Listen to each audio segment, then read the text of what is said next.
त्याच्यासाठी प्रतीक्षा आहे. बघू.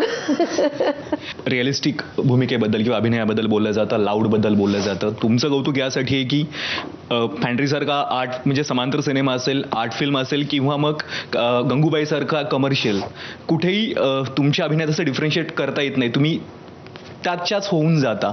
हे स्कूल, हा प्रभाव कोणाचा आहे, केंद्रेंचा आहे की काय वाटतं, का त्यावेळेचे डिरेक्टर्स? मला ना कधीच ना असे सिनेमे नाही आवडले की ते असं एक फाईट मारल्यावर 10 जण पडतायत वगैरे ना, मी नाही त्यात कधी रमले. बघायचे, पण मला त्यावेळी ना गजेंद्र अहिर यांचे सिनेमे आवडायचे.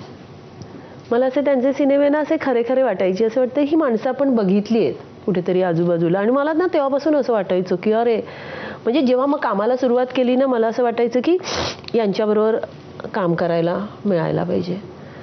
वर्कशॉप आणि झुलवा नाटक केलं ना, तर माझं एक आधीपासूनच होतं ना की काहीतरी वेगळं असेल ना तर करायला मजा येते. आणि ऑटोमॅटिकली मग तेव्हा शबाना आझमी, स्मिता पाटील वगैरे ना यांच्या भूमिका आवडायच्या.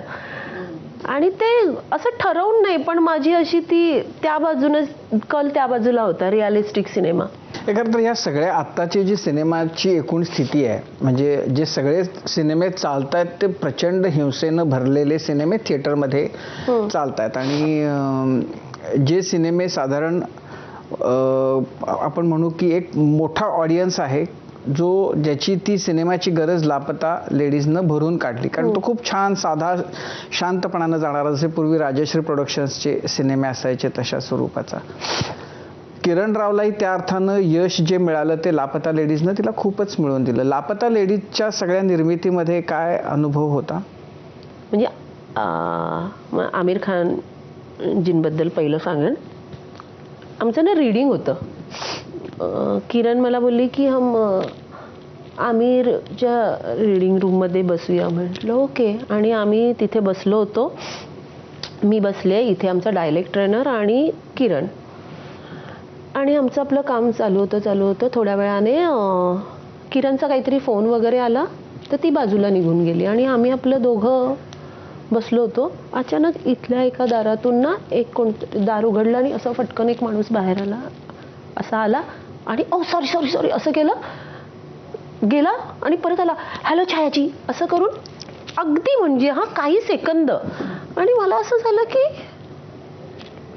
हा आमिर खान होता हा, असं झालं मला. म्हटलं आता ते बोलले हा. म्हटलं हा.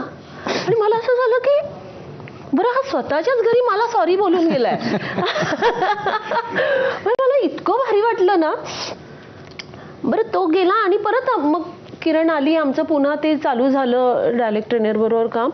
आणि ते झाल्यानंतर ती बोलली की आमिर जी भेटले, तर म्हटलं हा मगाशी भेटले. असं माझ्यासाठी ते भेटणं पण खूप होतं ना. म्हटलं हो. तर ती बोलली नाही, त्यांनी सांगितलं आहे. किरण थोडीशी अशी बोलते, त्यांनी सांगितलं आहे ते भेटायचं, बोलायचं आहे. तर मी म्हटलं वाव यार. आणि मग मी थांबले आणि मग थोड्या वेळाने ना आमिरजी आले. आणि मी सांगू, ते ना असं बोलायला लागले ना, मग असे मांडी घालून समोर बसले मस्त गप्पा मारत. मग त्या गप्पांमध्ये फॅन्ड्री, सैराट, बाळासाहेब ठाकरे, गीता,